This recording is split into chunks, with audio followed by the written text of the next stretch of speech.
Pernahkah kalian bertanya-tanya, negara kecil di ujung utara Afrika ini ternyata menyimpan kunci sejarah peradaban besar dunia? Selamat datang di perjalanan kita menelusuri sejarah Tunisia, sebuah negeri yang menjadi saksi bisu kebangkitan dan keruntuhan imperium dari zaman kuno hingga era modern. Mari kita mulai dari awal, dari sebuah kota legendaris yang namanya bergema hingga hari ini, Kartago.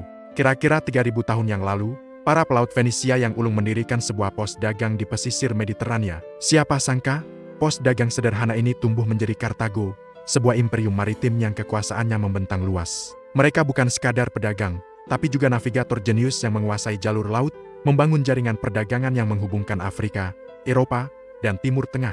Bayangkan betapa sibuknya pelabuhan Kartago saat itu, dipenuhi kapal-kapal yang membawa gading, logam mulia, dan rempah-rempah. Kekayaan dan pengaruh mereka begitu besar, hingga akhirnya membuat raksasa lain di seberang lautan, Republik Romawi, merasa terusik. Inilah awal dari salah satu rivalitas paling epik dalam sejarah, Perang Punisia. 3 perang besar terjadi, diwarnai pertempuran dahsyat di darat dan laut. Kita semua pasti pernah mendengar nama Hannibal Barca, jenderal Kartago yang brilian. Ia melakukan salah satu manuver militer paling berani dalam sejarah. Memimpin pasukannya, lengkap dengan gajah perang, menyeberangi pegunungan Elpan untuk menyerang Roma dari utara. Meskipun Hannibal berhasil meraih banyak kemenangan gemilang, pada akhirnya, Roma yang keluar sebagai pemenang. Pada tahun 146 sebelum Masehi, Kartago dihancurkan. Namun, ini bukanlah akhir, melainkan awal dari babak baru. Di bawah kekuasaan Romawi, wilayah Tunisia bangkit kembali. Orang Romawi membangun kembali kota Kartago dan menjadikannya salah satu kota terpenting di kekaisaran mereka. Mereka membangun akuaduk megah, amfiteater kolosal seperti di El Jam yang masih berdiri kokoh hingga kini, serta villa-villa mewah dengan mozaik yang indah. Tunisia menjadi lumbung pangan bagi Roma, menghasilkan gandum dan minyak zaitun dalam jumlah besar. Era ini juga menjadi saksi penyebaran agama Kristen di Afrika Utara, melahirkan teolog-teolog besar seperti Santo Agustinus dari Hippo, yang pemikirannya membentuk dasar teologi Kristen Barat. Memasuki abad ke-7, gelombang perubahan besar kembali datang, kali ini dari Jazirah Arab. Pasukan Muslim tiba di Afrika Utara, membawa serta bahasa Arab dan agama Islam. Penaklukan ini tidak berjalan mulus, diwarnai perlawanan dari suku-suku Berber setempat. Namun, seiring waktu, Islam dan budaya Arab berakar kuat. Kota Kairouan didirikan dan dengan cepat menjadi pusat keislaman dan keilmuan yang sangat penting di dunia Islam, setara dengan Baghdad atau Cordoba. Masjid Agung Kairouan, salah satu masjid tertua di Afrika, menjadi mercusuar ilmu pengetahuan, menarik para ulama dan pelajar dari berbagai penjuru dunia.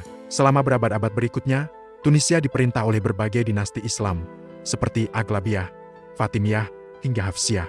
Masing-masing meninggalkan jejaknya sendiri dalam arsitektur, seni, dan budaya. Kota Tunis, yang saat itu berkembang pesat, menjadi ibu kota dan pusat perdagangan yang ramai. Namun, stabilitas tidak selalu bertahan lama. Pada abad ke-16, Tunisia menjadi medan pertempuran antara dua kekuatan besar saat itu, Kekaisaran Arman dari timur dan Spanyol dari utara. Akhirnya, Tunisia jatuh ke dalam pengaruh Arman, meskipun tetap memiliki otonomi yang cukup besar di bawah pemerintahan para bey atau gubernur lokal. Era modern membawa tantangan baru. Pada akhir abad ke-19, seiring dengan gelombang kolonialisme Eropa, Prancis melihat Tunisia sebagai wilayah strategis. Dengan dalih melindungi kepentingan ekonominya, Prancis mendirikan protektorat pada tahun ke-1881.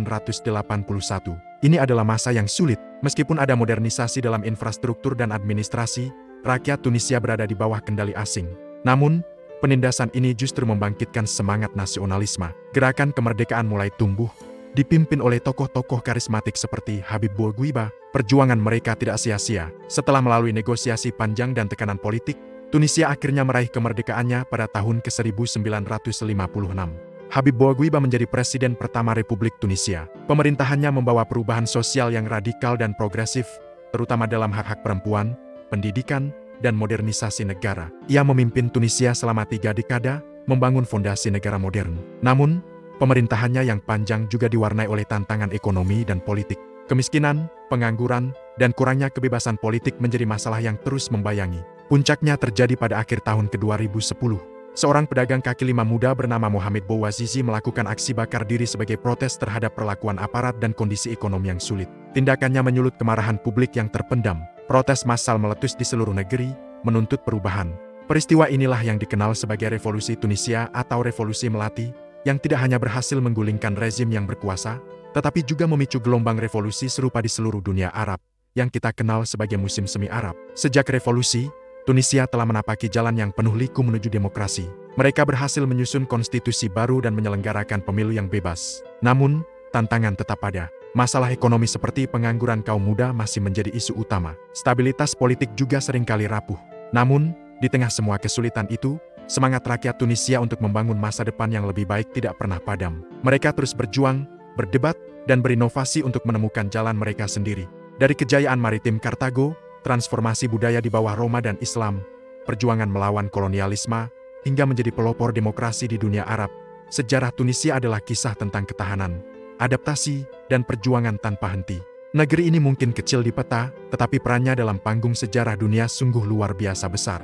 Setiap sudut kotanya, setiap reruntuhan kunonya, menyimpan cerita yang menunggu untuk didengarkan. Terima kasih sudah menyimak perjalanan luar biasa ini. Sejarah Tunisia mengajarkan kita bahwa perubahan adalah keniscayaan, dan semangat manusia untuk meraih kebebasan dan martabat adalah kekuatan yang tak terkalahkan. Jika kalian suka dengan konten seperti ini, jangan lupa untuk like, share, dan subscribe agar tidak ketinggalan video-video kami selanjutnya. Sampai jumpa.